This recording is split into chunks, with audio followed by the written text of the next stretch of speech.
Something I've noticed after working through a lot of land deals is this.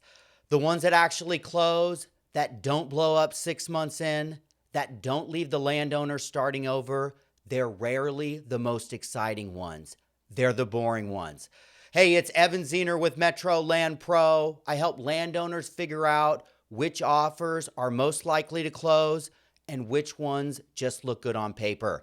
In this video, I'm going to walk you through why the most exciting offer is often the least likely to close and what durable offers that are most likely to close actually look like. The outlier offer. Let's say you own a piece of land and you put the property on the market and you get 5 offers. 4 of them land roughly in the same range with a little variation. Then there's a 5th offer that's 10 or 15% higher than the others. A lot of landowners see that offer and think this is the one, but that offer is worth being the most cautious about.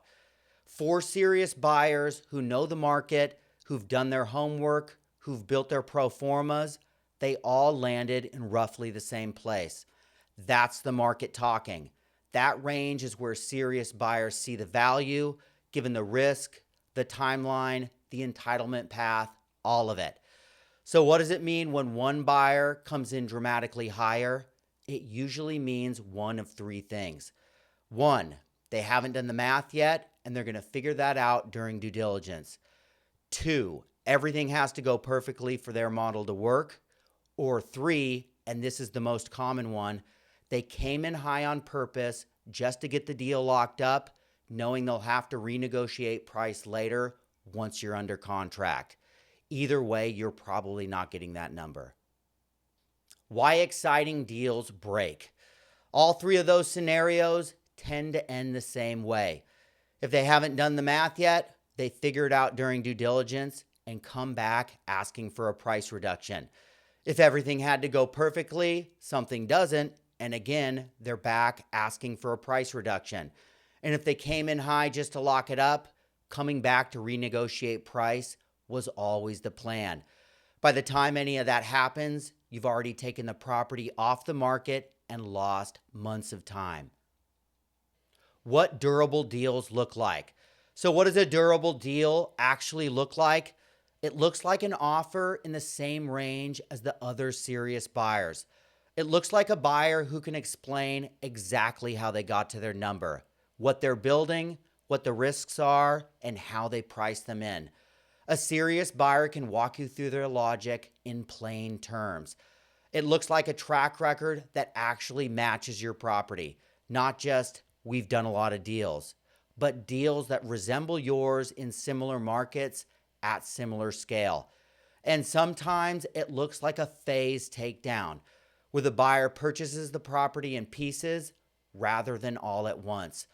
On larger or more complex properties, that's often the realistic way to get a deal done without the buyer overextending. It's not as clean as a single purchase, but a buyer who structures a deal around what they can confidently execute is usually more likely to see it through. The reframe.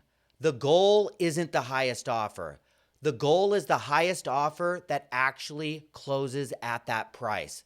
Those are very different things. I've seen sellers pass on realistic offers, chasing a higher number, only for that deal to fall apart. By then, the serious buyers had moved on, they purchased other land in the area, built it out, and no longer needed the original property.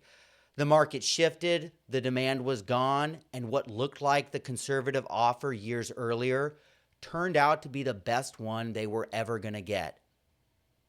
If you own land and you're thinking about selling, this is exactly the kind of thing I help you understand before you ever go to market. What a realistic number looks like for your property, how buyers in your area are actually evaluating land, and what kind of offers you're likely to see. You can reach me at evan@metrolandpro.com or visit metrolandpro.com. I'm Evan Zener with Metro Land Pro. I'm licensed in Oregon and work with sellers nationwide through a vetted network of land agents. I stay involved throughout the entire process, not just the introduction. And if this was helpful, please like and subscribe. It helps the channel grow and it helps landowners find this kind of content. Thank you.